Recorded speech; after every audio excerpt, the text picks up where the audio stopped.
pessoal, então hoje, primeiramente, em nome da Newton e da coordenadora Iáscara, agradecer o aceite para participar desse evento e dar essa palestra para a gente, a professora Eunice Miranda. Agradecer a presença de todos vocês e desejo que seja uma manhã bem proveitosa para todos nós, tá? Mas apresentando a professora Eunice, o tema que ela irá apresentar é pré-terapia, um recurso de abordagem centrada na pessoa para pessoas com transtorno mental e comportamental. A professora Eunice Moreira Fernandes Miranda é psicóloga, especialista em educação e psicologia hospitalar, membro da Comissão de Psicologia Hospitalar do Conselho Regional de Psicologia, autora de vários capítulos publicados na área de psicologia da saúde hospitalar, atuando principalmente nos temas de psicologia hospitalar, urgência e emergência, psicologia e saúde pública, psicologia humanista, abordagem centrada na pessoa e pré-terapia. Recentemente, vou aproveitar e fazer um marketing, a professora Eunice lançou esse livro. É um livro com fundamentos e aplicações da abordagem centrada na pessoa e da psicoterapia experiencial. O tema que ela vai nos apresentar hoje é um dos capítulos desse livro, mas tem vários temas interessantes.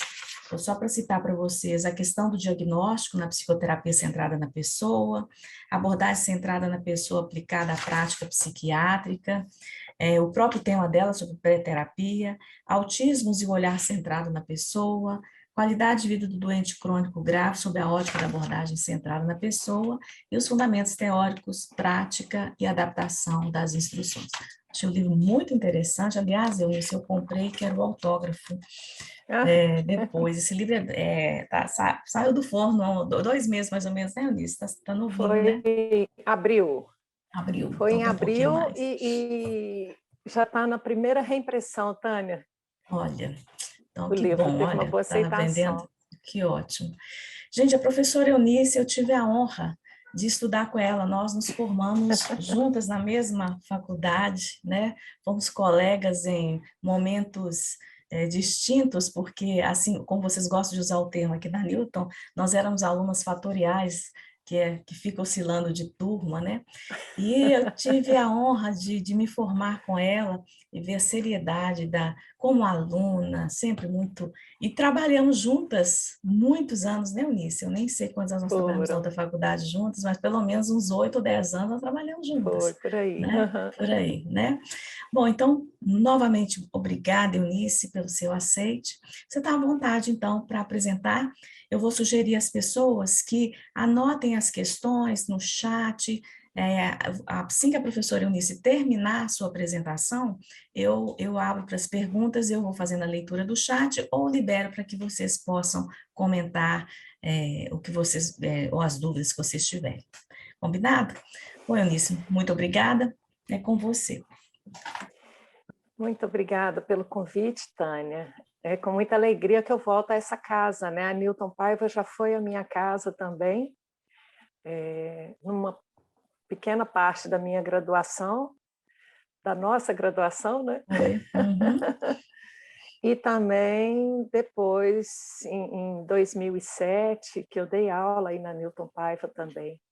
Fiquei por um tempo aí como docente. Então, para mim é um prazer muito grande estar com vocês, principalmente nessa semana. A semana super importante para a psicologia. É a nossa semana, né? E a gente tem muito que comemorar. Para quem formou há mais tempo, como eu e a Tânia, podemos dizer mais de 30 anos, né, Tânia? Sim, mais de 30.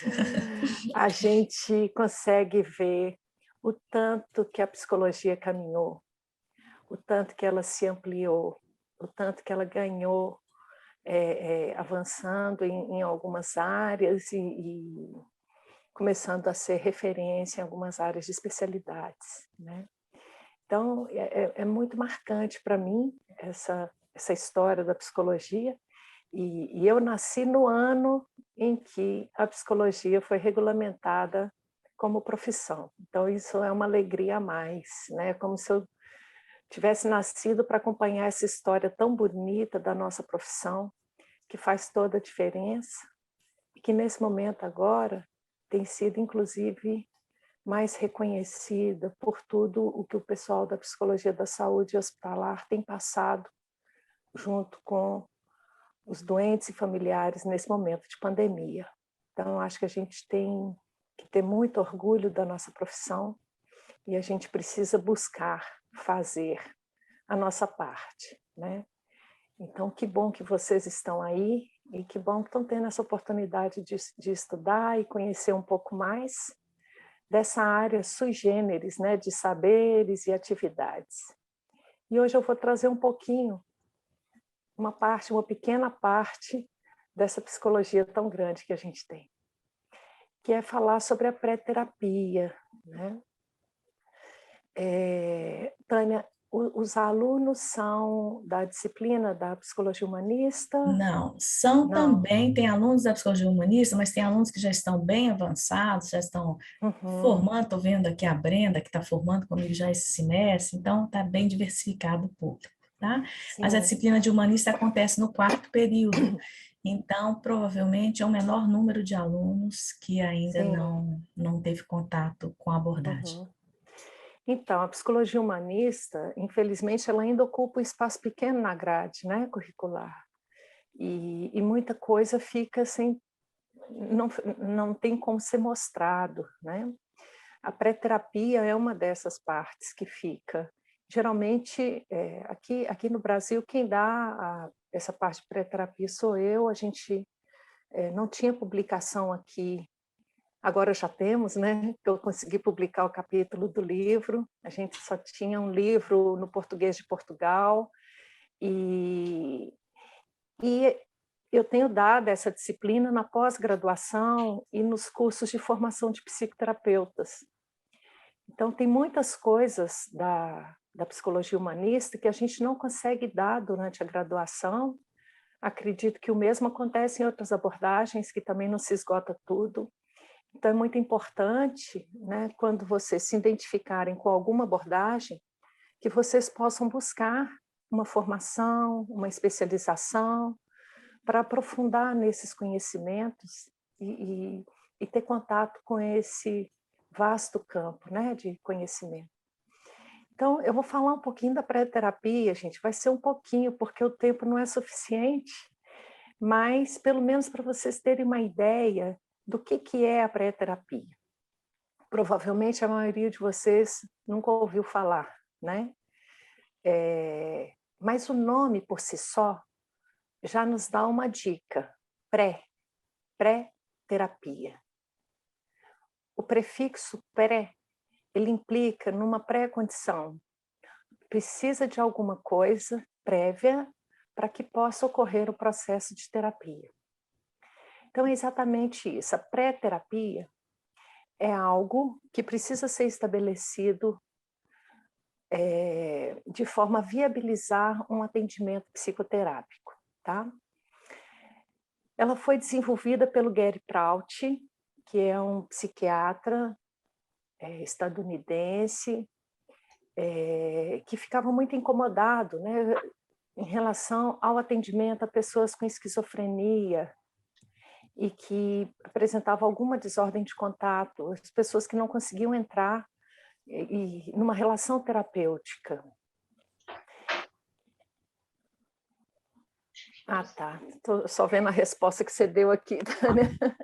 Deve ter na E Amazon também, né? Desculpa, não na queria te Amazon, interromper. depois eu vou passar um link Tá, para eles no chat, que aí tem as tá, informações do livro também. tá ótimo. Bom, então, gente, o Prout, ele é um psiquiatra, foi trabalhar numa instituição pública, com muitos pacientes, naquela condição subhumana, e ele ficava buscando, né, alguma forma de ajudar essas pessoas. Então, ele se dedicou à prática e à pesquisa com clientes internos em hospitais públicos, e a base para o estudo dele foi um trabalho que o Rogers tinha publicado, que chama Projeto de Wisconsin, que foi um estudo que o Rogers e o Eugene Gendlin, que é da focalização, fizeram com alguns pacientes e eles denominaram de projeto de Wisconsin. Então, tem um fato aí desconhecido, né, que o Carl Rogers, da psicologia humanista, o querido Carlos Rogério, foi um pioneiro da investigação dos processos terapêuticos com esquizofrênicos. Ele e o Gendlin foram aplicar o relacionamento e a experienciação nesses tipos de pacientes que apresentavam esquizofrenia, né? Só que eles esbarraram em algumas limitações, né? Porque o Rogers, quando ele estruturou a teoria dele, ele estabeleceu 6 condições necessárias e suficientes para que ocorresse a relação terapêutica e a promoção de mudanças construtivas de personalidade. A primeira dessa condição é que 2 pessoas estivessem em contato psicológico, terapeuta e cliente, estivessem em contato. A segunda é que o primeiro cliente estivesse num estado de vulnerabilidade, de incongruência, e assim vai. Mas vamos nos deter na primeira condição, que 2 pessoas estejam em contato psicológico. Mas, se eu chego até o cliente que está num surto psicótico e não consigo estabelecer o contato, ele está em processo dissociativo, não está em contato com a realidade, se ele não tem contato com a realidade, portanto, ele não está em contato comigo e nem com ele mesmo. Então, eu não consigo, nesse momento, dizer que tem 2 pessoas com contato psicológico. Então, essa pessoa não vai conseguir se beneficiar de um atendimento. Então, teria que ter algo, né? Algo prévio, antes disso, que pudesse, de alguma forma, estabelecer ou restaurar o contato psicológico. Então, o Prout parte daí. Ele parte.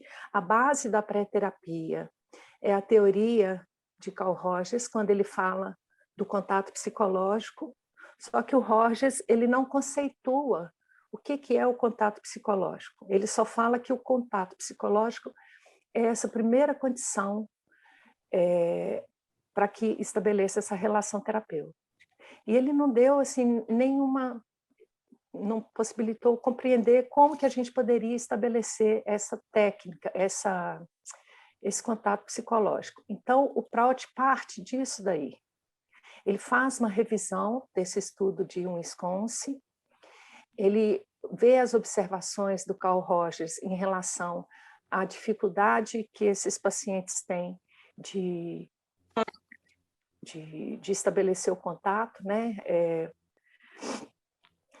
Principalmente porque muitos clientes esquizofrênicos estão psicologicamente afastados e isolados do real, então eles não vão ter contato com o terapeuta.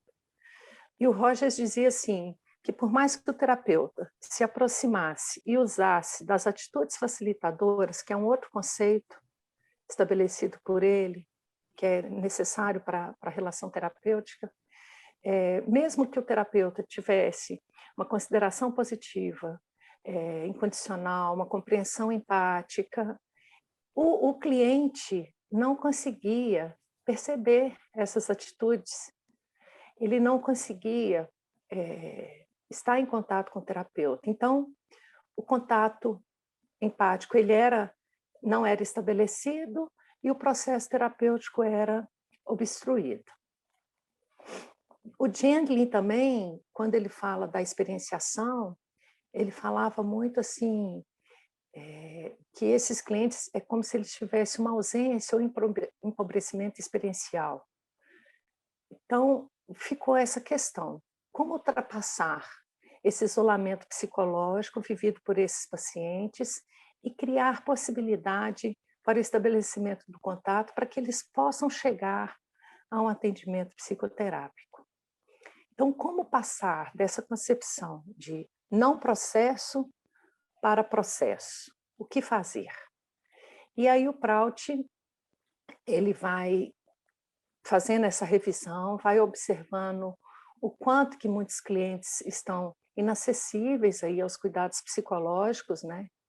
Principalmente quando a gente pensa numa instituição psiquiátrica, da forma que era, que o paciente passa por um processo de sedação exagerada, a própria institucionalização em si, por anos e anos, né? É como se acontecesse ali uma retirada psicológica, uma despersonalização.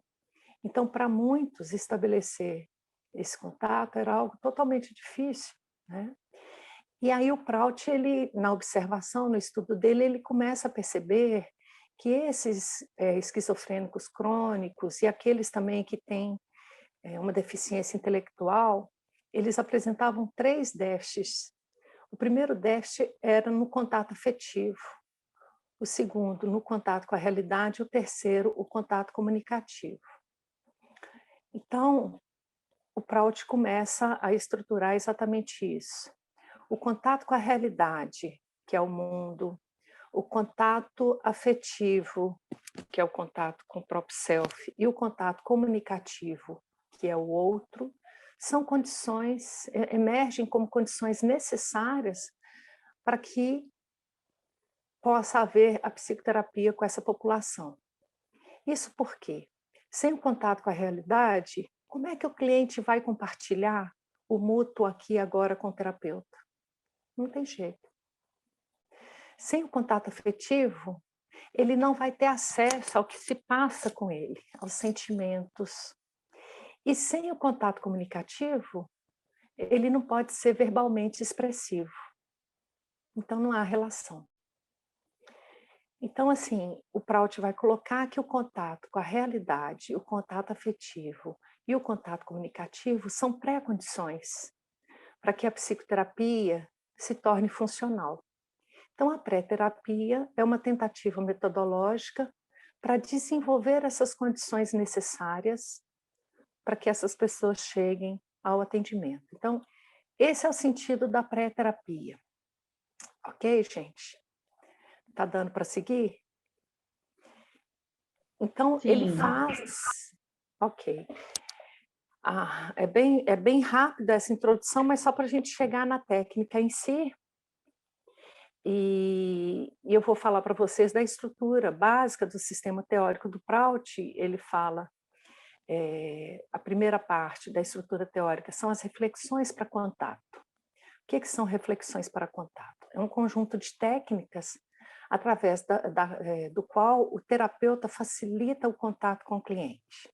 Eu vou explicar essas reflexões para contato, e essas reflexões para contato ajudam, elas têm uma função psicológica, que é ou restaurar o contato com a realidade, o contato comunicativo ou afetivo. E ele fez todo um estudo, estruturando a teoria, e fez também a parte lá onde ele faz a análise dos resultados, ele compara, ele coloca vários indivíduos nesse projeto de pesquisa dele por 2 anos, sem uso de medicação psiquiátrica, somente com o uso da pré-terapia, e ao longo de 2 anos ele vai observando as alterações comportamentais que surgem no contato do terapeuta com o cliente, para avaliar e confirmar e validar a pré-terapia como um recurso que vai favorecer o restabelecimento e a restauração do contato. Então, a teoria dele foi uma teoria validada cientificamente, né? Então, assim, o que o terapeuta faz, né? Vamos pensar na primeira parte, essas reflexões para contato. Primeiramente, é um tipo especial de trabalho, né? Provavelmente vocês não vão ver nada disso na psicologia da forma como está aqui, tá?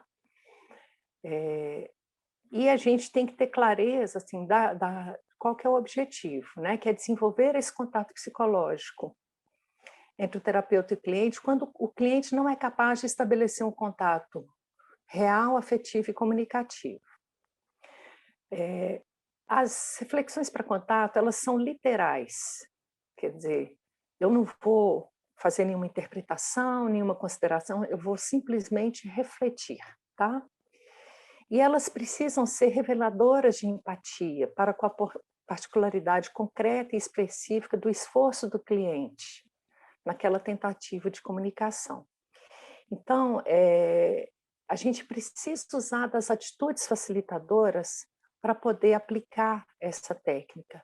Sem as atitudes facilitadoras, essa técnica se torna mecânica e vazia. Então, para quem não tem o domínio ainda desses conceitos da psicologia humanista, talvez fosse importante a gente falar das atitudes facilitadoras, mas não dá tempo aqui. Mas é importante vocês estudarem isso, porque essa é a base. Qualquer atuação que eu vá ter, né? Se eu for trabalhar num hospital, se eu for trabalhar em qualquer lugar, dentro da perspectiva humanista, eu tenho que desenvolver essas atitudes facilitadoras, que não são técnicas, é desenvolver esse jeito de ser, que representa ter pelo outro uma aceitação positiva e incondicional. Se eu chego até o cliente, ele está alucinando e delirando, muitos vão dizer, não dá para fazer nada, porque ele está alucinando, ele não fala coisa com coisa. Dentro da abordagem centrada, quando eu penso na aceitação positiva e incondicional, eu vou olhar para essa pessoa e dizer, eu tenho que me oferecer para essa pessoa, dentro daquilo que ela necessita, ainda estando assim. Então, a primeira coisa é ter por ela essa aceitação, né? Inclusive da forma como ela se apresenta. Ontem eu estava dando uma aula sobre pré-terapia e os alunos tinham falado assim, o que eles aprenderam na faculdade. Uma das coisas que eles aprenderam em relação ao paciente com sofrimento mental é não aproximar muito, né? Mantenha a distância, ele é perigoso, né? Como que eu vou interagir, como que eu vou compreender se eu não me envolvo? Eu preciso dessa aproximação existencial, né? Preciso também, né, Tânia, dentro do existencialismo, de um distanciamento reflexivo para mim não me embolar ali com o sofrimento do outro. Mas sem essa aproximação, a gente não consegue. E eu vou dizer uma coisa para vocês. A gente fala assim do paciente que é perigoso, né? Muitas vezes essa agressividade que vem do portador de sofrimento mental, ela surge em função da frustração, ou dele não se sentir compreendido, né? Então, por exemplo, se eu, enquanto terapeuta, eu chego até uma pessoa e essa pessoa recua, eu tenho que observar isso. E às vezes eu tenho que compreender o que isso representa. Pode ser que a minha presença ali seja algo ameaçador para aquela pessoa. Então, quando eu me coloco no lugar do outro, e aí eu estou trazendo a segunda atitude facilitadora, que é a compreensão empática, quando eu me coloco no lugar do outro e compreendo o que ele está experienciando na relação ali comigo, eu vou conseguir ser mais assertiva, né? E eu preciso estar congruente, que é a terceira atitude facilitadora. O que é estar em estado de congruência? É eu ter a clareza do que se passa comigo. Porque se eu estiver diante de uma pessoa num surto psicótico, e eu estiver extremamente ameaçada e com medo, e não me der conta disso, eu não vou conseguir ficar ali. Agora, quando eu deixo isso vir à consciência e identifico o meu medo, né, eu vou pensar o que eu preciso fazer para cuidar da minha segurança e o que eu consigo fazer por essa pessoa. Eu tenho que estar congruente. Então, essa é a base da atuação do psicólogo humanista, né? A psicologia humanista, eu acho que ela traz uma coisa muito importante, que é esse voltar para a condição do terapeuta. A gente fala que a gente precisa desenvolver em nós as atitudes facilitadoras. O trabalho não é mecânico, a gente precisa desenvolver. E o Rogers tem um livro muito interessante que chama Um Jeito de Ser, que é exatamente isso, né? A gente vai desenvolvendo essas atitudes facilitadoras. Bom, então eu preciso dessas atitudes facilitadoras para poder aplicar a pré-terapia. Mas como que eu vou aplicar a pré-terapia? ela se dá através das reflexões para contato. A primeira reflexão para contato chama reflexão situacional. E a função psicológica dela é restaurar o contato com a realidade. Sem o contato com a realidade, gente, às vezes eu vejo alguns comentários, mas eu estou daquele jeito assim que eu não consigo andar e mascar chiclete ao mesmo tempo. Mas depois a gente comenta aí. Mas o Tornar as Pessoas é um livro muito bacana e que ele fala do processo terapêutico também, né? Como é que a gente faz para avaliar se o processo terapêutico está caminhando, né? Bom, então, se a pessoa está cindida com a realidade, ela não vai conseguir estabelecer contato. Então, eu preciso da reflexão situacional para que ela volte a ter contato com a realidade.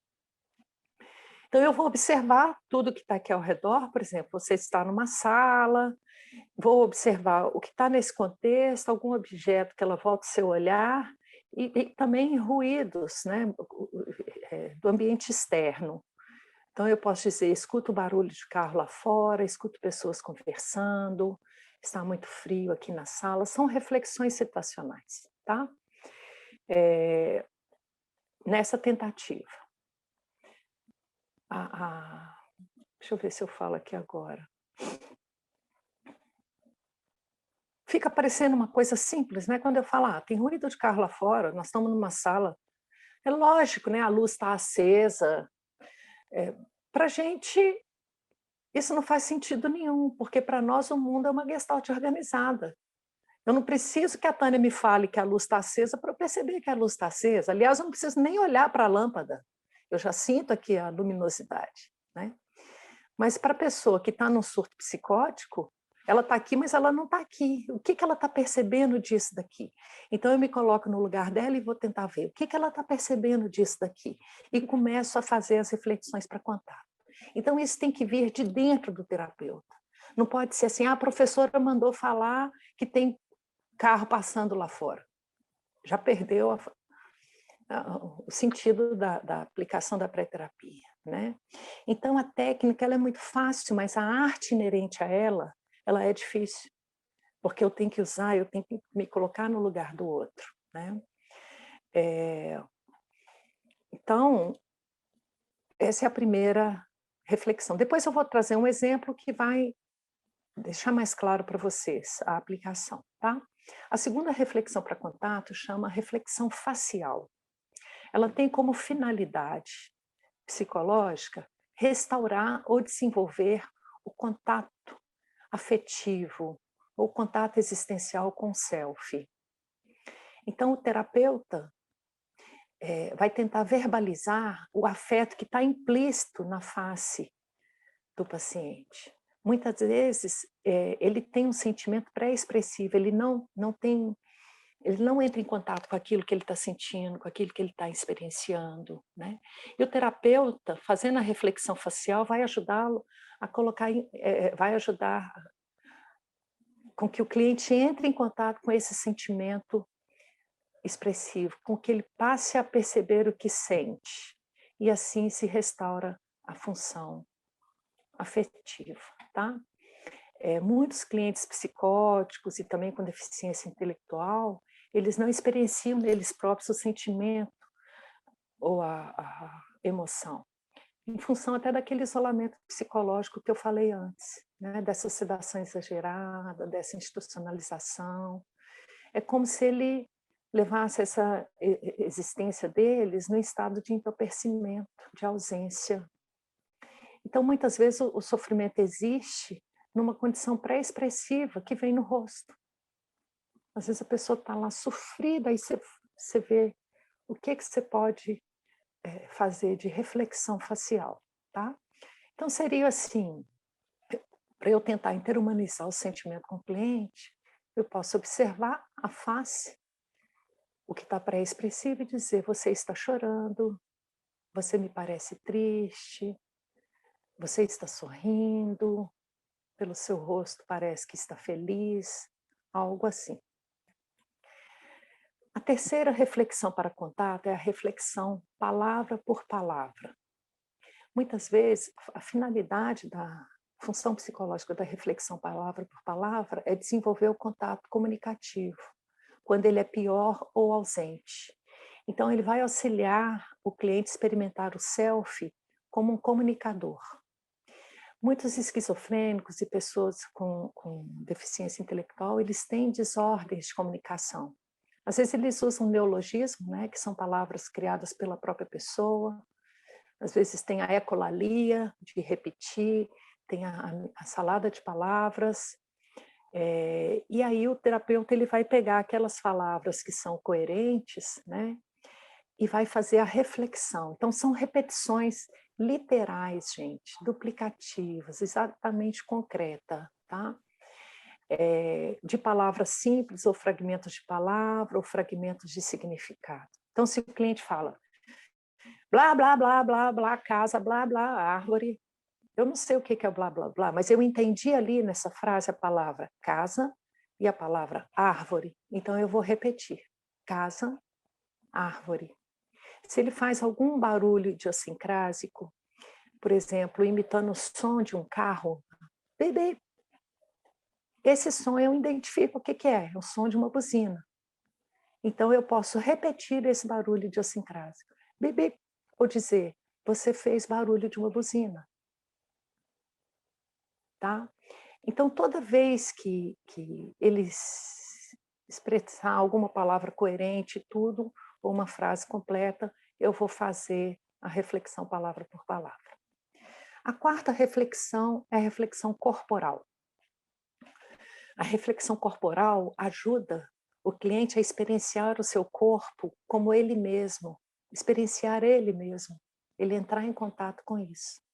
Então eu vou fazer reflexões corporais dos estados, repetições literais e verbais dos estados corporais do cliente, direcionadas a esse senso corporal.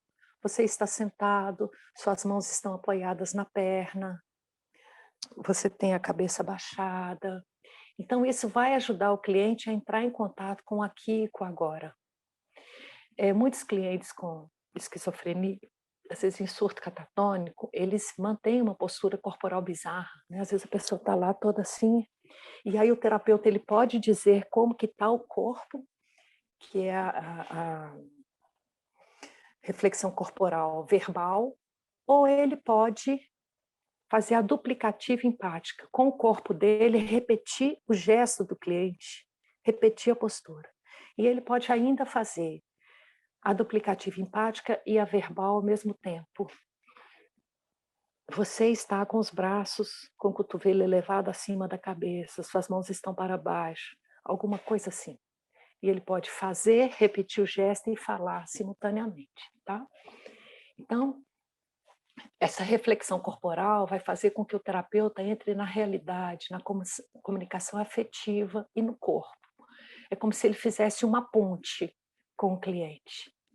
E aí é muito interessante porque dessa forma a gente vai entrando empaticamente no mundo do cliente, ao invés de eu puxar ele para o nosso, mexer no corpo dele, abaixar esse braço, tirar ele daquela postura que para mim está desconfortável. Eu não vou fazer isso, né? Isso é intrusivo. Então eu vou entrar empaticamente no mundo dele. Então a gente vai seguindo o método de expressão do cliente sem machucá-lo, compartilhando a existência. E a última chama-se reflexão reiterativa. A reflexão reiterativa é essencialmente um recontato daquelas reflexões previamente bem-sucedidas.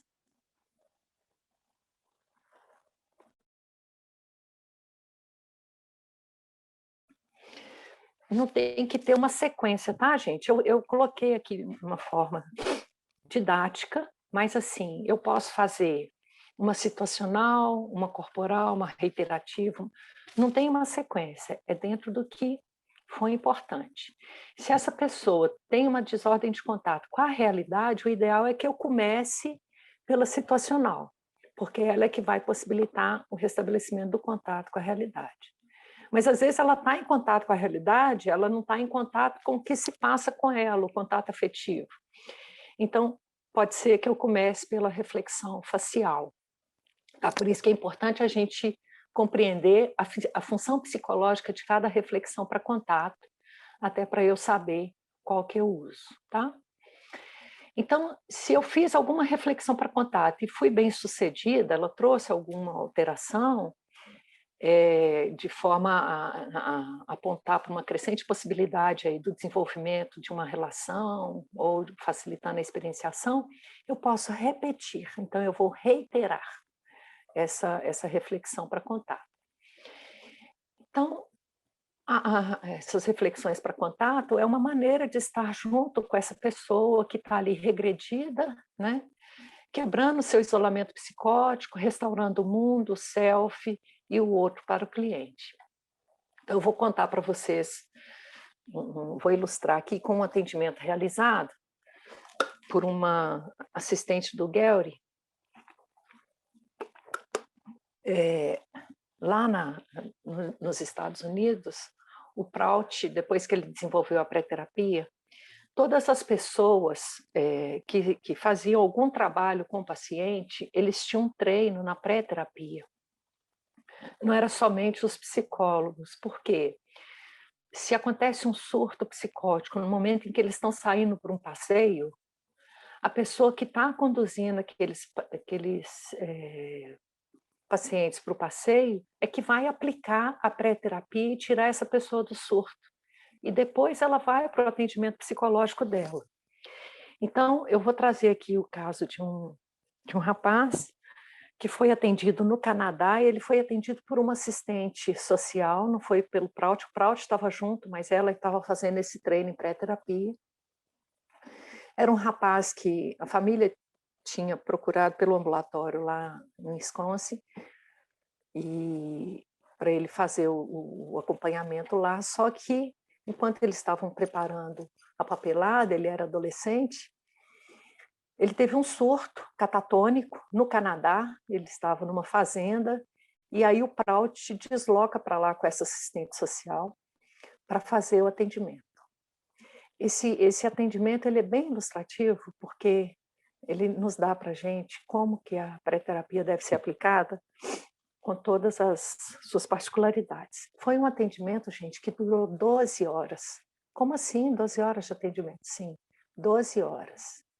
Para que ocorresse a resolução do estado catatônico e o desenvolvimento da comunicação sem medicação, sem eletroconvulsoterapia. É lógico que o terapeuta não ficou 12 horas seguidas com a pessoa ali. Né? O Prout, quando apresenta esse caso clínico, ele fala de segmentos. Então, tiveram algumas interrupções e o terapeuta voltava. O paciente estava mudo, no prontuário dele tinha alguns diagnósticos, né? Como que acontece, o paciente tem de tudo, né, Tânia? É maníaco depressivo, é esquizofrênico hebefrênico, é esquizofrênico tipo afetivo, tinha tudo. Ele, além de ser mudo, autista, catatônico, sem contato visual, ele estava no terceiro andar de uma casa, no primeiro andar de uma casa de 3 andares, que era um porão, que era o lugar mais frio da casa. Ele estava sem estabelecer contato comunicativo, confuso, entorpecido e congelado numa mesma posição. Ele estava há tanto tempo numa mesma posição que ele já apresentava cianose de extremidade, que é o que indica ali uma insuficiência circulatória. Gente, quando a pessoa tem uma insuficiência circulatória, a dor é tão absurda, e eu sei disso porque eu já trabalhei na cirurgia vascular periférica, dos pacientes que tinham o pé vai ficando preto, sem circulação. A dor é tão intensa que quando eles passavam pela amputação, eles falavam, graças a Deus tiraram o meu pé. Aí vocês têm a dimensão da extensão da dor. Esse paciente estava ali já com os pés arroxeados e ele não sentia o próprio corpo. Olha, né, o estado catatônico, perda de contato consigo mesmo, perda de contato com o corpo e perda de contato com a realidade. Então ele estava ali, congelado nessa mesma posição. Anteriormente, ele já tinha passado por 6 tratamentos com eletrochoque, inúmeras intervenções químicas, mas ele estava entrando aí para esse projeto, para esse estudo com o Prout. E aí eles foram para lá. Quando o Prout e a assistente social chegaram lá, ele estava sentado no sofá comprido no porão, ele tinha os braços esticados e até os ombros esticados, totalmente mudo, um olhar vazado, aquele olhar que se você chega na frente da pessoa, é como se o olhar te atravessasse. Ele tinha os olhos olhavam para frente, né? E o rosto parecia uma máscara. Ele estava congelado nessa mesma postura. A terapeuta se sentou na outra ponta do sofá, não proporcionando um contato direto para não ser invasivo, e começou a fazer as reflexões para contato.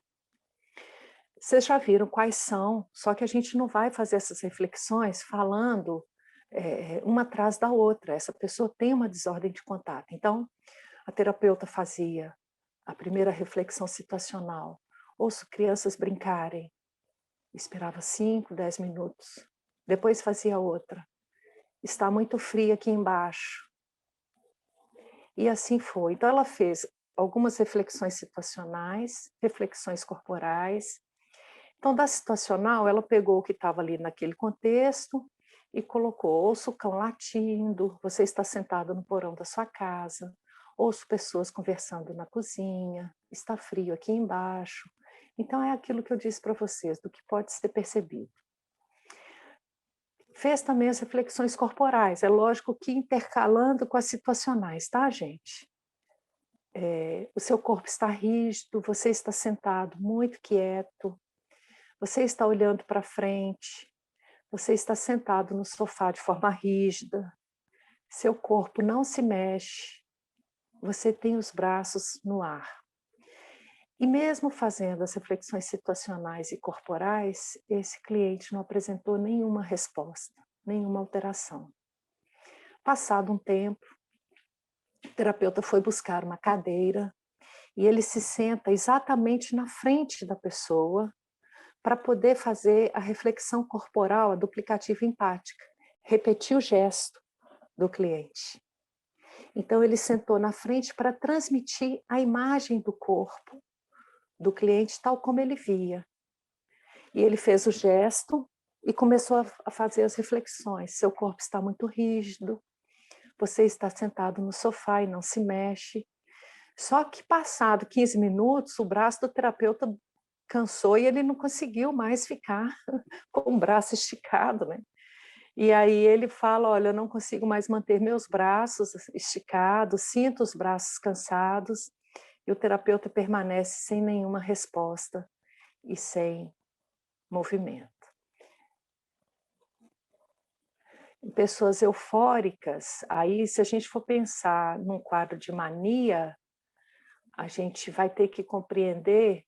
Vocês viram a pergunta? Como que se faz com pessoas eufóricas? Que aqui a gente está pensando numa pessoa que está em um quadro de catatonia, então ela está num processo de lentificação. Eu tenho que estar muito atenta à questão espacial e temporal, né? Ela está lentificada, então eu vou dar esse espaço. Se a pessoa está num quadro de mania, né? Ela está com taquipsiquia, está mais acelerado, as reflexões para contato vão ter que ser nesse ritmo temporal do cliente. Então, eu vou ter que observar qual que é a situação do cliente e, às vezes, eu vou ter que fazer essa variação em cima dessa questão do tempo e do espaço. A pré-terapia do Prout, ela vai se apoiar também na fenomenologia. Esse é um ponto importante, né? O terapeuta faz as reflexões corporais, continua fazendo. Seu corpo está rígido, tem os braços esticados, não se mexe. E aí o cliente põe a mão na cabeça, como se estivesse segurando, e num sussurro ele fala: dói minha cabeça quando meu pai fala. Vocês entenderam o meu sussurro? Então, faz a reflexão palavra por palavra.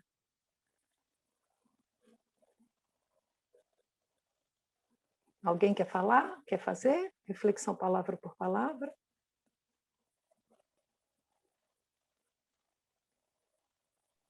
Alguém, gente, que ajuda, Eunice? Quer fazer, Tânia? Não, pode ser.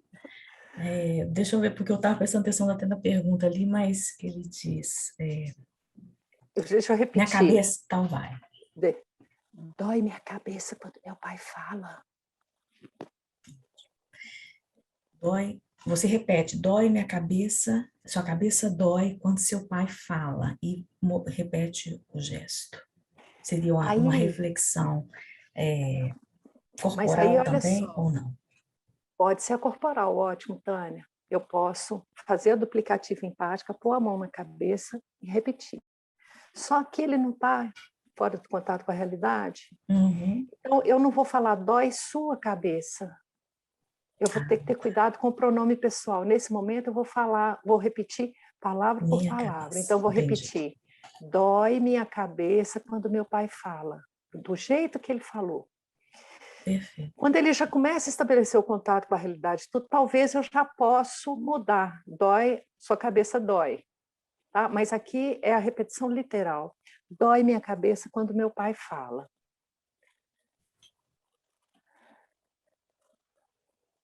E aí o cliente manteve essa atitude, gente, de segurar a cabeça por 2 horas. Imagina, saiu disso daqui e foi para isso aqui.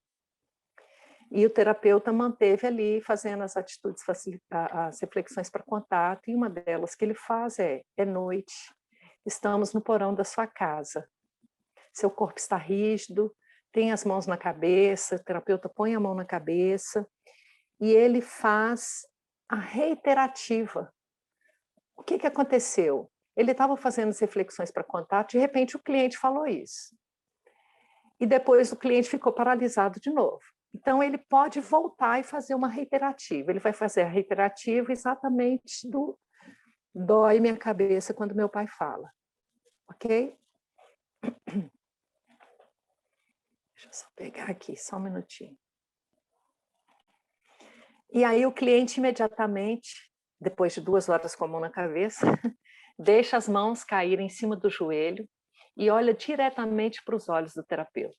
Olhou, buscou o terapeuta.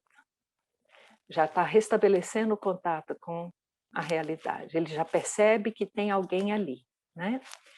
E aí o terapeuta fala: você tirou a mão da cabeça e as colocou em cima do joelho. Você está olhando diretamente nos meus olhos. E o cliente permanece assim durante horas sem se mexer.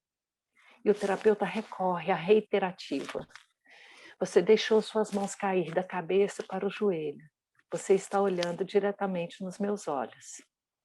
E aí o cliente fala imediatamente num sussurro que mal se ouvia. Meus irmãos não me perdoam. E o terapeuta fala, os meus irmãos não me perdoam. E o cliente fica sentado por aproximadamente 1 hora sem se mexer. Esse atendimento é interrompido, provavelmente o terapeuta foi dormir, né? Alguma coisa assim, mas o terapeuta volta no segmento 4 e fala: está tudo muito calmo, você está no porão da casa, é noite, seu corpo está rígido. Imediatamente, no movimento lento, ele põe a mão no coração e diz sussurrando: o meu coração é de madeira. E o terapeuta faz a reflexão palavra por palavra e faz a duplicativa corporal. E aí os pés do cliente começam a se mexer. E aí ele fala: seus pés estão se mexendo. E aí ele passa a ter um maior contato visual com o terapeuta. Ele levanta, segura as mãos do terapeuta e sai andando com o terapeuta, mostrando a fazenda, falando sobre os animais que estavam ali. Restabelecimento do contato com a realidade, do contato afetivo e do contato comunicativo. Resultado da pré-terapia. Essa pessoa agora não precisa mais da pré-terapia, ela já vai para a psicoterapia. Aí já é o segundo momento que ela vai ser atendida dentro do que é normal, né? Dentro da terapia centrada no cliente, que são as respostas reflexas, os reflexos sentimentos ou o processo de experienciação. Então, eu acho que ilustra bem, né, qual que é a finalidade e é um recurso que nos dá essa possibilidade de tirar o outro dessa condição, né? praticamente situasse a partir do corpo e fala do psicoterapeuta. Então, deu para vocês terem uma ideia, gente, da técnica, da Perfeito. pré-terapia? E tem uma coisa além, né? Aqui está perguntando como é que seria a pré-terapia para paciente cego e surdo.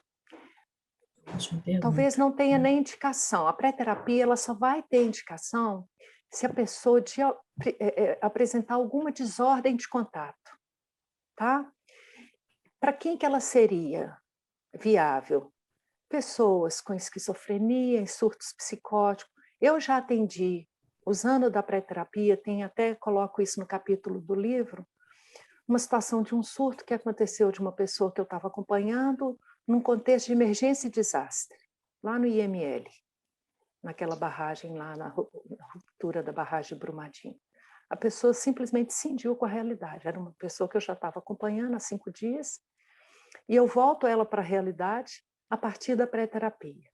Foi uma situação muito delicada, porque ela tem esse surto psicótico a partir do momento em que ela vê o corpo do parente dela que foi localizado, e ela entra em surto, e a confusão de todos os médicos, toda a equipe que estava ali, o pessoal da polícia, que queria colocar ela dentro de uma ambulância e levar para o Sersan. Vamos levar para o Sersan, vamos levar para o Sersan. Essa pessoa estava em acompanhamento comigo, estava em acompanhamento psiquiátrico, com a psiquiatra que estava no ambulatório lá junto comigo, estava medicada, foi medicada esse dia, no momento do reconhecimento do corpo, foi dado um diazepam e também um antipertensivo, né, o clínico tinha avaliado, e ela teve o surto. E o povo queria aquela confusão toda e correr com ela para o Sersan, e aí eu cheguei para a médica com muita firmeza e falei, olha, eu preciso de um tempo com essa pessoa, antes que ela vá para o Sersan. Eu preciso que vocês me dêem esse tempo com ela. E aí eu sei que eles estavam lá monitorando sinais vitais, ela estava com a cânula de oxigênio no nariz, tinham olhado todos os sinais vitais, tinha descartado a questão médica, né, de urgência médica, e aí eu sentei do lado dela no banco, onde ela tinha sido colocada deitada, e comecei a aplicar a pré-terapia. E foi muito interessante porque eu tenho uma capacidade de centrar e de focar, e eu esqueço do resto, o mundo fica para fora. Eu já tive situação de emergência e desastre no aeroporto da Pampulha, que desceu um helicóptero do meu lado e eu não vi. Imagina o ruído de um helicóptero. Eu estava centrada, e ali eu só vi e escutava a pessoa, né? Totalmente inteira ali, né? E aí eu fui aplicando a pré-terapia e eu não vi o que aconteceu ao redor, né? E ele volta a restabelecer o contato. Eu fui fazendo as reflexões situacionais, reflexões corporais, reiterativa. A reiterativa eu falava assim, antes nós estávamos num outro lugar, agora a gente está aqui, você está deitado num banco, você está deitado debaixo de uma tenda, seu corpo está estendido sobre o banco, você veio aqui para ajudar uma pessoa, que era outra reiterativa, e aí ele lá sem contato nenhum, e eu vou fazendo reflexão situacional, e aí ele fala assim, tem que arriar a égua. E aí eu falo palavra por palavra, eu tenho que arriar a égua. E ele fala, eu tenho que arriar a égua. E eu repito, eu tenho que arriar a égua. E vou fazendo aí as reflexões, né? Situacional e corporal junto. E aí ele fala, eu tenho que arriar a égua para o fulano montar. E eu falo, eu tenho que arriar a égua para o fulano montar. O fulano era o parente que estava morto, que ele tinha ido reconhecer o fragmento do corpo, que não era nem um corpo inteiro. Aí ele começa a sentar no banco, vai sentando assim, tira a cânula e fala assim, fulano não vai mais montar na égua. Restabelece contato com a realidade. E eu falo, fulano não vai mais montar na égua.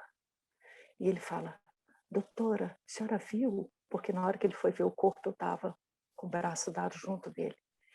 E eu digo, eu vi. E eu estou pensando no que você viu. Olha só, pré-terapia já ficou. E eu já começo a fazer o atendimento. E ele fala, tinha cabeça não, doutora? E eu falo, não tinha cabeça não. E assim vai. E aí ele começa o processo dele de experienciação, né? Bom, só para ilustrar, tá? Então, é um recurso, como eu já atendi situação de crise dentro de hospital, já atendi no cemitério, agachada, lá na grama, lá com a pessoa que teve uma crise, e aquela hora, assim, dá um tempo, não dou conta dessa realidade aqui. E a maioria das pessoas, o que elas fazem? Corre, gente, chama o médico, leva para lá, leva. E isso mostra o quê? Eu não sei o que fazer. A pré-terapia traz essa resposta. O que eu faço? O que eu posso fazer? Né? O paciente, quando eu falo o que ele está repetindo, se ele tem essa percepção disso, isso traz uma aproximação dele para comigo, porque ele se sente compreendido. Né? Agora, se eu fosse fazer isso com vocês que não estão com nenhuma desordem de contato, vocês iam falar assim, Eunice é papagaio de pirata, tudo que eu falo ela repete. Ok? Não tem efeito terapêutico. Não vamos caminhar para lugar nenhum. A pré-terapia, gente, não é para nós. Né? E isso é muito interessante. Assim, ambulatorialmente, eu já atendi o contato, a repetição seria uma tentativa de estabelecer uma realidade compartilhada? Não. A reiteração, a reiterativa, é uma tentativa, pode ser uma tentativa de restabelecer o contato com a realidade comunicativa ou afetiva. Você vai repetir alguma reflexão para contato que pode ter dado certo, como naquela hora que ele põe a mão na cabeça e depois ele fica 2 horas paralisado, o terapeuta volta à reflexão que ele fez assim que ele pôs a mão na cabeça. E isso vai gerando o Prout vai dizer de algo que é processual, né? Isso vai se processando dentro da pessoa. Gente... No primeiro momento, Eunice, só uma pergunta. É como se fosse um espelhamento, depois, quando ele estabelece contato, que ele reconhece, ele estabelece, nesse primeiro momento é um espelhamento para que ele se reconheça primeiro, e depois, para que possa fazer, ele reconhece o terapeuta como o outro. Seria isso? Não sei se eu fui clara. Inicialmente, ele tem que restabelecer o contato com a realidade. Uhum. Ah, tá. Porque sem contato com a realidade, ele não existe, o terapeuta não existe. Então, o primeiro é restabelecer o contato com a realidade. O segundo é restabelecer o contato afetivo.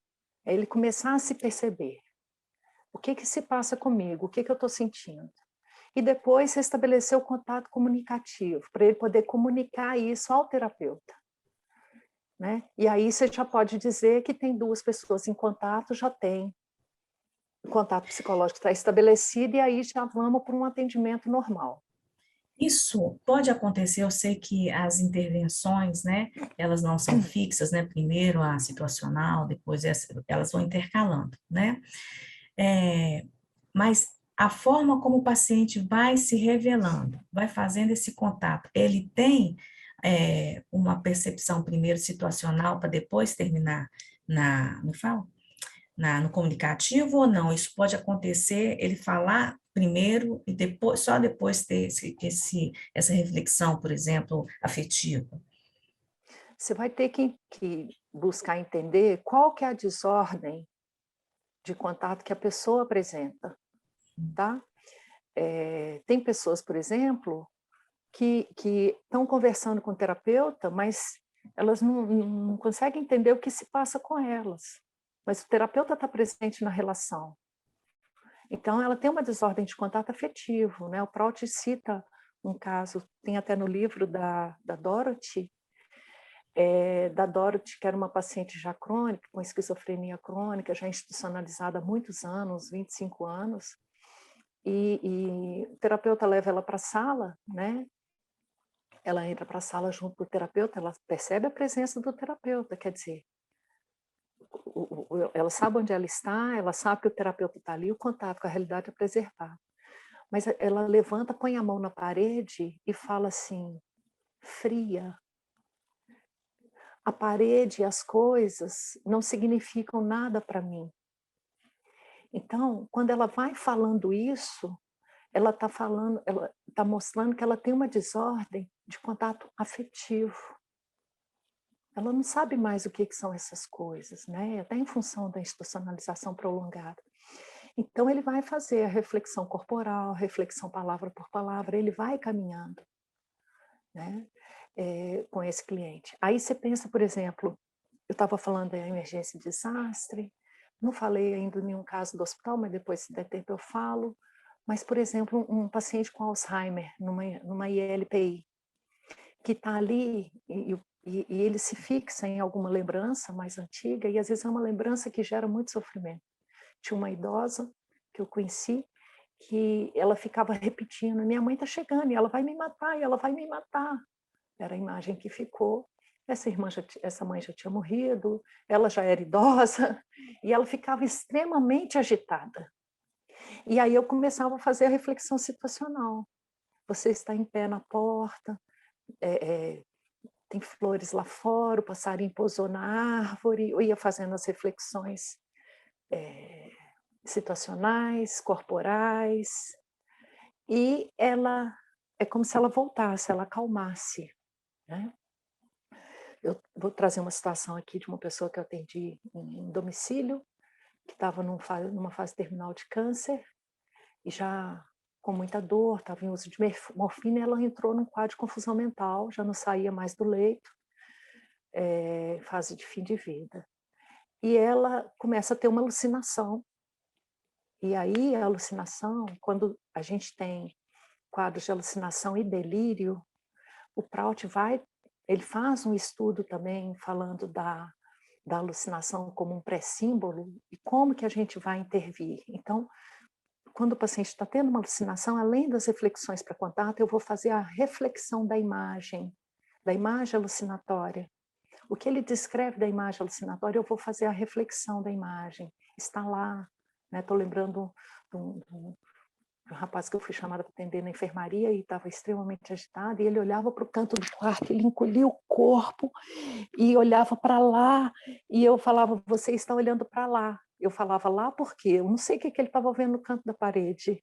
Né? Você está encolhendo o seu corpo, você olha para lá e você encolhe o seu corpo. Ele estava tendo uma alucinação e ele via no canto da enfermaria, da parede do quarto, um cachorro que estava lá, pronto para atacá-lo. E ele morrendo de medo, e ele queria pular da janela, ele queria fugir dali. A enfermagem tinha amarrado ele no leito, fazendo a contenção física, porque ele estava agitado e queria pular da janela. Ele queria pular da janela porque ele estava tendo uma alucinação visual. Então eu fui fazendo um reflexo da imagem, sem saber o que era. Você está olhando para lá, você está aterrorizado, porque a face dele, né, quando eu faço a reflexão facial, ele estava apavorado, era terror ali, né? Eu fui fazendo a reflexão e ele fala: ele vai me pegar, e eu repetia palavra por palavra: ele vai me pegar, ele vai me pegar. Você está com muito medo, você está olhando para lá, você olha para lá, eu olho para lá. E aí ele fala: é o cachorro, é o cachorro. Aí eu começo a fazer a reflexão da imagem. E muitas vezes, essa imagem alucinatória, né, o Prout vai dizer que ela é um fragmento de self. E às vezes essa alucinação tem a ver até com o que gerou o adoecimento psíquico dessa pessoa. Então depois, para quem interessar aprofundar, gente, vale a pena ver no livro, tem alguns exemplos que vai trazendo exatamente isso, né? Como que essa imagem alucinatória é indicativa. Então, ele vai falar que a alucinação, ela é muito mais rica do que o sonho. Porque se a pessoa está tendo um sonho, um pesadelo, ela acorda e o sonho se vai. E a alucinação não, está ali, ela fica ali, né? E muitas vezes, depois eu vou dar a referência do livro, gente, é o meu livro que a Tânia apresentou aqui no começo, que é a primeira publicação sobre pré-terapia no Brasil, né? Graças a Deus consegui fazer, depois de não sei quantos mil anos. Bom, e aí eu vou trazendo esses exemplos e vou falando também da aplicabilidade, né? No meu contexto, que é no contexto da psicologia da saúde hospitalar, mas que nos serve para qualquer momento. Eu já atendi na rua, na frente do meu consultório, uma pessoa que estava em sofrimento e gritando, e aquela plateia imensa, né, que todo mundo fica ali como espectador e não sabe o que fazer. E aí eu tenho muita tranquilidade para chegar nesses momentos, que eu falo assim: psicólogo, ó, todo mundo já fala que é um pouco doido, então deixa esse povo pensar o que quiser e deixa eu ir trabalhar. E aí tirar a pessoa daquela situação de crise com a aplicação da pré-terapia. Tânia, melhor ver as perguntas, ver o que surgiu, porque eu não... Na Algumas verdade, ao longo da sua apresentação, as pessoas foram fazendo comentários e você foi já respondendo. Se alguém tiver perguntas, gente, eu vou abrir, né, para perguntas, mas antes só queria te fazer uma pergunta, até voltando a uma pessoa fez uma pergunta antes sobre cegos e surdos, né, mas eu fiquei pensando assim, você deu um exemplo, né, do que o primeiro, esse caso fala de uma pessoa catatônica, e no caso de um paciente, esquizofrênico, no caso de um paciente agressivo, né, que ele está com um comportamento agressivo. Você já citou, por exemplo, esse outro, ele estava amarrado na cama, né, mas em uma situação de uma pessoa, que isso me remete, Eunice, ao período que eu fiz estágio no Raul Soares. Eu me formei muito nova, nós nos formamos muito novas, né, Eunice? E né? aí, eu me lembro de chegar e tinha uma ala, eu não sei hoje como que está, porque minha experiência não passa pelos quadros psicóticos, eu lembro que tinha uma ala que eram pessoas que tinham acabado de chegar e elas estavam com um comportamento mais agressivo. E era tipo uma cela. Era não, tipo não, era Aquela uma ala cela. fechada, né, Tânia? Isso, Eu exatamente. lembro E disso. aí, Aham. uma cela, é natural que a pessoa fique mais agressiva ainda. É, como você mediria assim, a sua possibilidade de intervenção, porque você corre um risco, é mais raro, mas você corre um risco, dependendo do surto da pessoa, né, da alucinação dela, ela te vê como um inimigo e te agredir, né? Sim. Uhum. Existe, tem alguma experiência nesse sentido e qual que seria a condução mais adequada? Ô, Tânia, a primeira coisa é a gente não correr risco desnecessário, né? Eu tenho que estar com essa condição de ajudar outra pessoa, mas eu não posso correr esse risco. Então, eu tenho que olhar essa questão da segurança e, às vezes, eu vou tentar ver o que é possível. Se não for possível, eu tenho que avaliar bem, né? Eu já tive situação de supervisionando a minha que teve que correr, pôr o armário atrás da porta, ter que... Então, a primeira coisa é essa, a gente está ali, mas a gente não sabe o que ele está vivendo, o que ele está vendo, né? E eu preciso cuidar de mim. Então, eu tenho que estar congruente e tenho que estar tranquila para fazer aquilo ali, né? Quando eu falo da congruência, eu fico imaginando, por exemplo, nessa situação minha lá da emergência e desastre, tinha algo ali que me trazia uma certa ameaça, que eram as pessoas que estavam ali. Se eu não tivesse congruente em condições, eu não iria atender. Não era o paciente que me ameaçava, mas vamos voltar na situação do paciente que ameaça. Então, eu posso ver... Gente, eu coloquei um link aí no chat, que é onde vocês têm informação sobre o livro, tá? E onde a gente está publicando as coisas sobre o livro. Bom, então, eu vou ter que ver se esse é o momento e qual que é a condição, tá? E até se eu fico ali sozinha, se eu não fico, o que eu faço? Agora, muitas vezes a agressividade, ela vem mais em função disso, porque... Vou trazer um exemplo. Quando eu estava... Eu treinei alguns profissionais da saúde falando um pouco sobre essa questão de como lidar com o portador de sofrimento mental, quando a gente foi implantar o acolhimento com classificação de risco no pronto-socorro onde eu trabalhava. E eu dava um exemplo, né? Falava muito da questão da realidade. A realidade do outro não é a nossa realidade. E quando a pessoa está ali e está vendo... Gente, o livro que eu indico é o meu, eu acho que é o que está em português e está bem completo, eu trago bem a teoria dele, tá? O Eduardo perguntou. Então, eu falava assim, não adianta, se a pessoa está falando, tem um monstro aqui, não adianta eu falar assim, não tem monstro nenhum. Olha só, gente, é puxar ela para a minha realidade. Então, se eu considero que tem um monstro, tem um monstro. E aí eu vou fazendo, estou vendo que ela está tendo uma alucinação, né? eu vou fazendo as reflexões para contato. Então, lá eu falava assim, vamos imaginar que tem um técnico do laboratório que precisa tirar o sangue de uma pessoa e põe essa pessoa para sentar na cadeira. E a pessoa fala, não vou sentar ali, tem uma cobra. E o técnico fala assim, você está doido? Não tem cobra não, olha aqui, vou passar a mão para você ver. Quando o técnico vai passar a mão na cadeira, na alucinação do outro, o que ele vê? A cobra pegando o técnico. Ele vai lá e empurra o técnico, para a cobra não pegar o técnico, porque ele está vendo a cobra. E aí eles falam, gente, o paciente é perigoso, o paciente está agressivo. É isso que acontece. Ele não está Interessante. perigoso, ele não está agressivo, ele está protegendo o outro que não está vendo a alucinação que ele está vendo. Então, eu não vou resolver a questão da alucinação se eu sou um técnico de laboratório e preciso tirar sangue. Eu vou falar, tudo bem, tá uma cobra, tá, mas eu preciso tirar o seu sangue. Onde você pode sentar que não seja perigoso para você? E ele fala, ali a cobra não me pega. Ele senta lá e vai lá e tira o sangue. Perfeito. Tá? Ótimo exemplo. Então, é muito isso, né? Tem uma situação minha no hospital,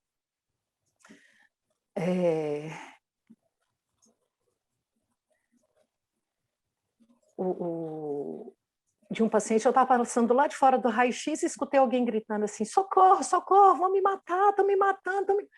Eu parei e pensei, gente, ninguém mata ninguém dentro de um raio-x de hospital. Aí bati na porta, psicóloga de plantão, e me apresentei para a técnica de radiologia, ela não me conhecia, eu falei, sou Eunice, psicóloga, você está precisando de ajuda? Ela, doutora, graças a Deus, né? O paciente está confuso, está agitado, e o paciente tinha sido atropelado, ele estava ensanguentado, e ele não ficava quieto na maca, e ela tinha que posicionar ele na maca para tirar o raio-x. E aí eu cheguei, né, e comecei a fazer as reflexões situacionais, você está numa sala, a sala fica escura, né, gente, a sala meio escura, você está no hospital, seu corpo está estendido sobre a maca, e ele gritava, socorro, vão me matar, socorro, e eu fazia reflexão palavra por palavra, socorro, vão me matar, e aí a gente fala na mesma intensidade, sem fazer pergunta, é só repetir, a repetição literal. E aí ele fala, eu dizia, você está no hospital, você está deitado numa maca, seu corpo está estendido sobre a maca, você está deitado numa maca fria, era aquela maca sem lençol, né, de inoxidável. E ele dizia, vão me matar, vão me matar. E eu dizia, você está com muito medo, você está apavorado. Se ele estiver gritando, eu não preciso gritar, socorro, né? Mas eu posso dizer, socorro, olha a intensidade. Não precisa ser o volume da voz. Eu posso falar num tom baixo na mesma intensidade, socorro, vão me matar, sem estar gritado, né? Foi boa pergunta ali no chat. E aí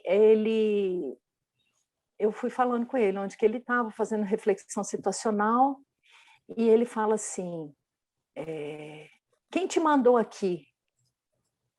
E eu falo, repito, quem te mandou aqui? Ele quem te mandou aqui? E eu falo, então nesse momento ele já está em contato comigo, ele já está me vendo ali, né? E aí eu falo com ele, quem você acha que me mandou aqui? E ele fala, Deus. E eu repito, Deus. E aí eu falo de novo, você está deitado numa maca, você está aqui para tirar um raio-x, e você está olhando diretamente nos meus olhos, e eu não vou tirar os olhos de você. Eu vou continuar te olhando. E aí ele aquietou, e eu falei, a moça vai precisar vir para te posicionar na maca para você tirar o raio-x, mas eu não vou tirar os olhos de você. Aí a técnica vem e fala assim, Eunice, a gente vai ter que ir para trás do anteparo, para a gente não pegar radiação. E eu falei que eu ia ficar com os olhos nele. Aí eu fui andando de ré, sem tirar os olhos dele. Quando eu cheguei no anteparo, eu passei para trás do anteparo, olhando pela janelinha diretamente nele, ele olhando nos meus olhos. E ali ele ficou, saiu daquele terror alucinatório, né, de que alguém iria matá-lo. Foi possível tirar o raio-x, ele já estava tranquilo e voltou para a sala de emergência médica. Então, eu usei da pré-terapia para tirar ele daquele surto, né? Tinha muita alteração ali de percepção, muita coisa acontecendo. Então, só para vocês entenderem, né? Qual que é a possibilidade aí da pré-terapia. Perfeito, Eunice. A Gabriela levantou a mão. Gabriela, você gostaria de falar? Eu tenho uma dúvida, se há algum limite para utilização da pré-terapia. Eu digo isso porque meu pai tem um tio que já há uns 40 anos ele tem uma esquizofrenia de um nível bem difícil, assim, e ele vive em casa, é uma pessoa bem nervosa, né? E oferece bastante risco, assim, de violência para quem convive com ele. E aí eu queria saber se há algum limite, porque ele toma remédios bem fortes, né? E já faz muito tempo que ele tá, né, assim. Nessa condição, né? Gabriela, o Prout vai dizer que nem todo mundo se beneficiaria da pré-terapia, porque às vezes a condição da pessoa já é tão crônica, esse processo de despersonalização já está tão evidenciado que às vezes não vai ser possível, né? Mas eu acho assim, no momento de agitação, talvez possa recorrer à reflexão situacional, reflexão facial, para ele começar a tentar ter contato com o que se passa com ele, né? Eu tive uma cliente, uma aluna, eu dou esse curso de extensão de pré-terapia, né? E teve uma pessoa que fez um curso comigo, tem um filho que tem diabetes, e quando ele entra no quadro de hipoglicemia, ele fica com confusão mental e ele fica extremamente agressivo. Se os pais aproximam, ele empurra e tudo. E ela viu na pré-terapia uma possibilidade de intervenção, sabe? Então, assim, a gente tem que tentar, né? Avaliar se é possível. De longe, assim, é difícil eu te dizer, mas talvez descrevendo um pouco mais qual que é a situação, como que ele reage, a gente pode estar conversando depois, tá, Gabriela? Oi, Ascara, eu vi seu comentário aqui no chat, né? Para mim é um enorme prazer estar com vocês aqui nesse momento, nessa semana tão importante da psicologia, viu? Bom, tem mais alguma pergunta, pessoal? Alguém gostaria de fazer algum comentário? Vamos ver se alguém se manifesta, né? É porque ao longo de sua apresentação, Eunice, você foi já lendo os Respondendo as comentários e já perguntas, né? respondendo, né? Como boa professora que você é, né? Sempre foi. Consegue conciliar. E o que eu acho mais curioso, até que alguém, né, se manifeste, eu tive, como eu falei para vocês anteriormente, eu tive a oportunidade de trabalhar muitos anos com a Eunice, né? Como professora, né? Não na experiência dela. E essa calma da Eunice na apresentação aqui, isso é constante. Toda vida, nós trabalhamos muitos anos, né, Eunice, que eu falei, acho que 8 ou 10 anos, não me lembro quanto tempo, mas esse tom, esse jeito de falar, era em qualquer contexto. Então, assim, tanto no contexto pessoal, que eu tenho a graça de ser amiga da Eunice, e também no contexto profissional, é essa paciência, essa tranquilidade. A postura empática de Eunice não é algo técnico, é natural dela, está tão incorporado nela que fica quase que, me fala, um modelo ambulante da abordagem centrada na pessoa, porque é o seu estilo, o seu jeito, sempre muito cuidadosa, né, com o paciente, com as pessoas em geral. Então, eu Eu acho que tive isso é o que você bons falou, mestres, né, Tânia? nós Eu tive tivemos, bons né? mestres como Carl Rogers, como Essípio, como Gary Prout, e consegui desenvolver o meu jeito de ser, né? Certo. E uma Tânia, tentativa aí. Vamos lá, Diego. Tânia, rapidinho, 2 segundos só para bom dia. Bom É o dia. Bom Diego dia, ou o Eunice. Lucas? É o Bom Lucas, dia. rapidinho. Só para aproveitar que um pouquinho da pergunta da Gabriela, existe alguma espécie de contraindicação ou algo assim para pré-terapia? Existe algum momento que eu tenho que tomar cuidado para não aplicá-la e que isso possa acabar atrapalhando um processo terapêutico ou algo do tipo? contraindicação seria assim, não tem necessidade. Se a pessoa não tem desordem de contato, eu não preciso aplicar. Se eu tenho uma criança, por exemplo, com autismo, que eu estou atendendo, e ela está relacionando comigo, eu não preciso aplicar. Mas naquele momento em que ela entra em crise, eu recorro à pré-terapia, depois eu volto para o atendimento normal. Então, assim, a pré-terapia, ela não vai fazer mal, né? Mas se esse cliente não estiver precisando, isso pode interferir na relação terapêutica dela, falar assim, esse terapeuta fica aqui só repetindo o que eu falo, percebe? Então, eu tenho que pensar muito nessa função psicológica, de cada reflexão para contato, para ver a indicação, em que momentos eu aplico. Por exemplo, quando eu fui para esse plantão no IML, eu não fui para lá pensando assim, vou aplicar a pré-terapia. Não, gente, aconteceu o surto, não aconteceu? Nesse momento que aconteceu, qual que era o recurso que eu tinha? A pré-terapia, apliquei a pré-terapia. Passado, né, no momento em que essa pessoa voltou, eu não precisava mais da pré-terapia, o contato já tinha sido restabelecido, já tinha ali 2 pessoas em contato psicológico.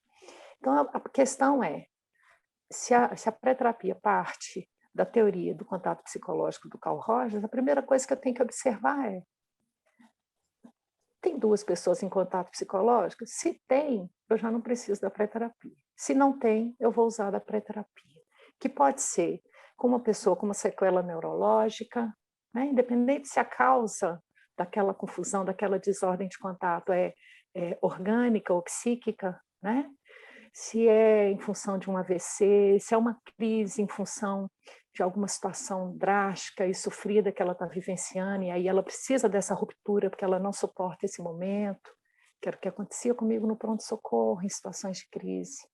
A pessoa simplesmente desligava. E nesse momento, muitas vezes eu nem sabia nada dessa pessoa e nem tinha preocupação de pensar assim, será que ela é psicótica? Não, gente. O foco da abordagem centrada não vai ser no diagnóstico, não é isso que interessa nesse momento. Nesse momento, o que importa é compreender o que se passa com a pessoa e o que eu posso oferecer a ela. Ótimo. O Lucas o Diego pediu licença um minutinho, ele vai retornar, ele quer fazer o comentário, mas antes disso, deixa eu ver aqui. A Laura D'Agostino escreve, ia fazer essa pergunta do Lucas, em relação a crianças autistas, por exemplo. Existe alguma diferença para aplicar em crianças? Não, mesma coisa. Mesma coisa. Você vai só avaliar se é necessário, tá? Ótimo. O Diego, alguém mais quer fazer uma pergunta, gente? Antes, já que o Diego... Agora, tem uma colocação que eu queria fazer, Tânia, rapidinho. Por favor.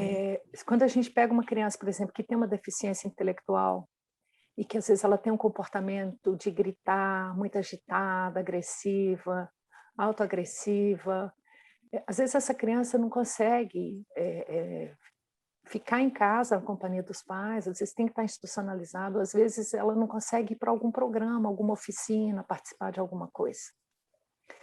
E ela tem uma deficiência intelectual. Então, a pré-terapia pode ser que não consiga possibilitá-la, né? Que ela se beneficie de uma psicoterapia, por exemplo, em função da condição cognitiva dela.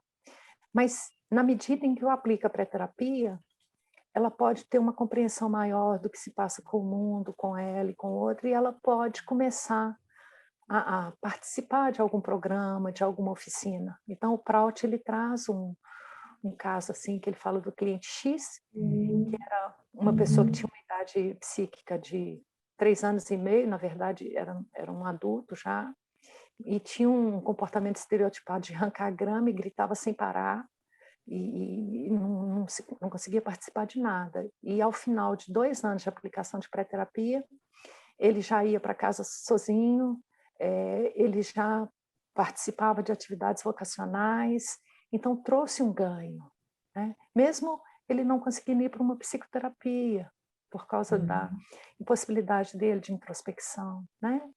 Mas teve uma melhora aí nesse comportamento. Eunice, eu vou passar a palavra para o Diego, ele fazer a pergunta, o comentário dele, mas só antes, eu me lembrei de um fato, quando aconteceu a queda da barragem, né, de Brumadinho. Eu me lembro que muitas pessoas se ofereceram, psicólogos, vamos ajudar, que tem essa comoção, né? As pessoas, de repente, se movimentam.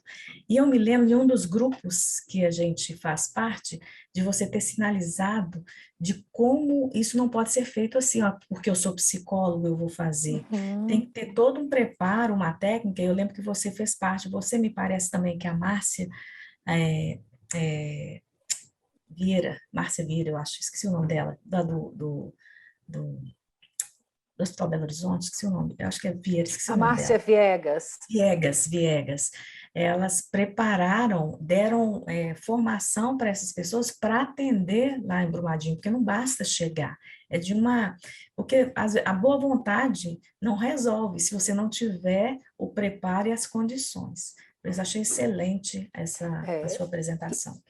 e assim, diante da crise, se o terapeuta não tem preparo, o terapeuta entra em crise. Vai ser Uhum, mais um a pôr o paciente dando ambulância para levar para o Sersan. exatamente. Né? Diego, Bom dia, o microfone tá funcionando? tá sim. É porque é novo. Aí, que bom. Então, para te agradecer, Fala só um pouquinho mais iniciar. alto, Diego, tá um pouco baixo o volume, pelo menos eu não estou te escutando direito, não sei se o Eunice está escutando.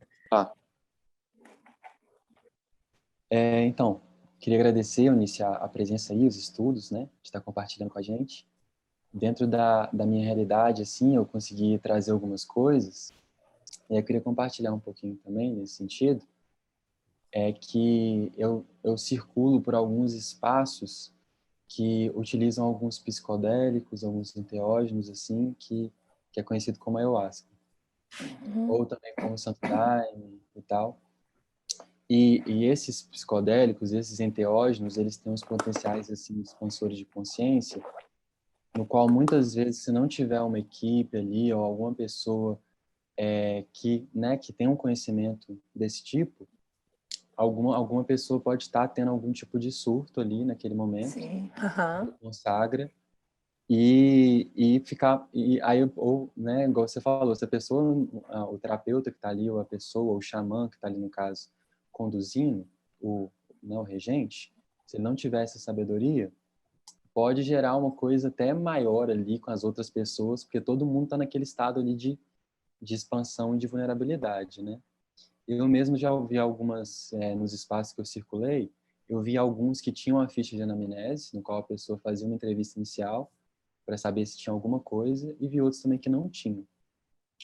E já vi alguns surtos acontecerem, de pessoas, assim, no meio de um trabalho, começar a gritar, começar a falar que tá vendo coisa e tal. E na maioria das vezes foi tudo ajeitado, conseguiram levar a pessoa um pouco mais afastada ali, conversar e tal. Mas o quanto que isso é importante, né? Porque com esses expansores, eles têm a potencialidade de levar as pessoas... Olha, ela sumiu. Ó, a Eunice caiu, eu acho. A internet dela deve ter caído. Aguarda só um minutinho, Diego, Tá. que ela pode ter caído. Deixa eu ver aqui no... o sinal dela caiu.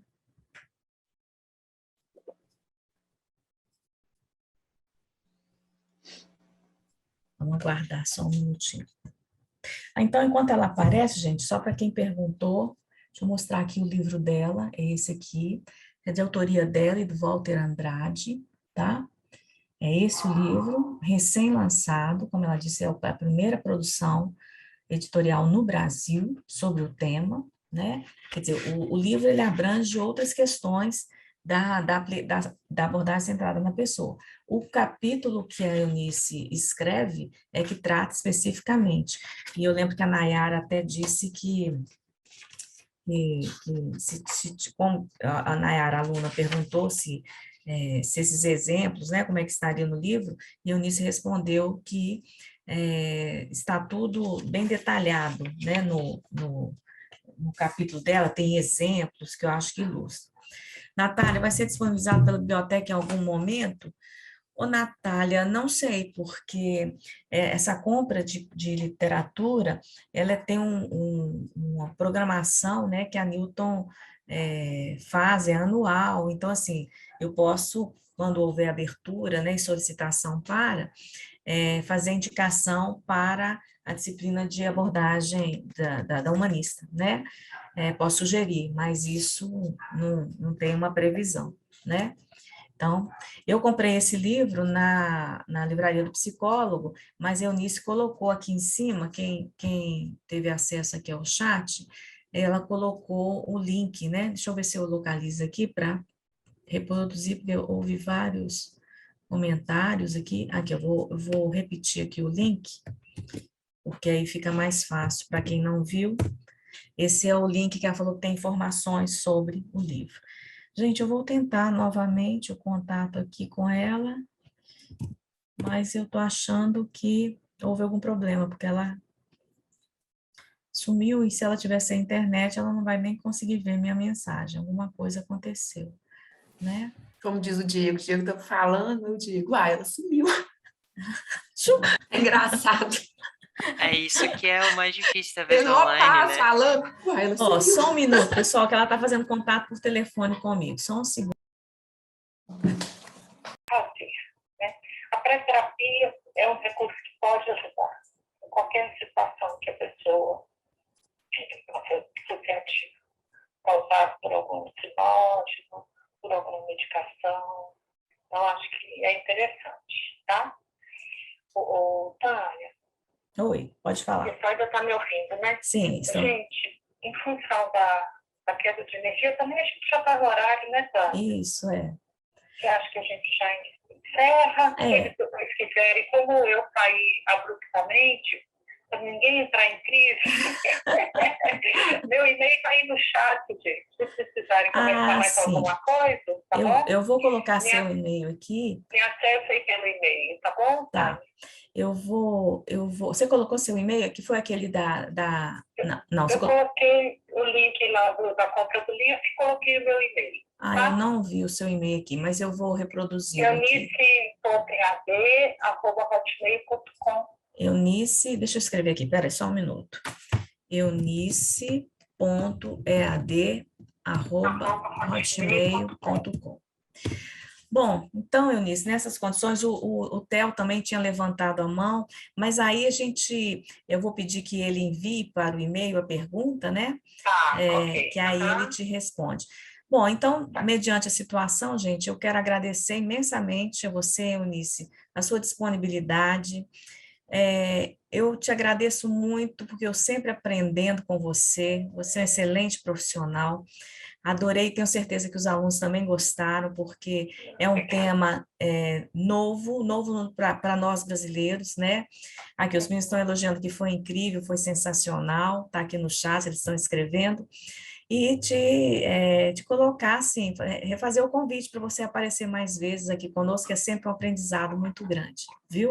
É um prazer, Tânia, beijo grande, muito obrigada, pessoal, obrigada pela participação, pela interação. Uma pena eu não poder estar fazendo um rostinho de vocês agora, né, para a gente brincar numa tela, né, mas gostei muito também de estar com vocês. E um grande abraço a todos e que vocês possam usar da pré-terapia para beneficiar as pessoas, né, para verdadeiramente estar junto com as pessoas nesse momento de tanto sofrimento. Muito obrigada, viu, Eunice? Obrigada de coração, querida. Um beijo enorme para você. Tá, joia? Obrigada, tchau. Bom, pessoal, então, agradeço e a compreensão de vocês, porque são situações que home office é isso, né? Acontece e espero que tenha sido proveitoso para vocês, como foi para mim. Eu aprendi demais com a Eunice hoje sobre o tema. Recomendo novamente o livro, tá? Eu sou uma indicadora de livros. O Dani, meu aluno aí, que vive reclamando das minhas indicações, que são tantas. Mas muito obrigada, pessoal. Uns 12 livros só esse semestre, né, professor? Pois é, mas livro é muito bom, né, Dani? Bom, um beijo grande para vocês, obrigada, tá? Até, ó, sexta-feira tem outra mesa com o professor Alex, o professor Davi, a gente falar sobre uberização e seus impactos na saúde mental do trabalhador, tá, gente? Outra mesa que eu vou mediar, mas participem da Semana da Psicologia, acho que a gente tem muito, é isso que eu falei com os alunos, ampliar o nosso universo, sair do contexto de sala de aula e ter outros contatos, novos contatos, outras possibilidades, viu? Beijo grande, tchau para vocês.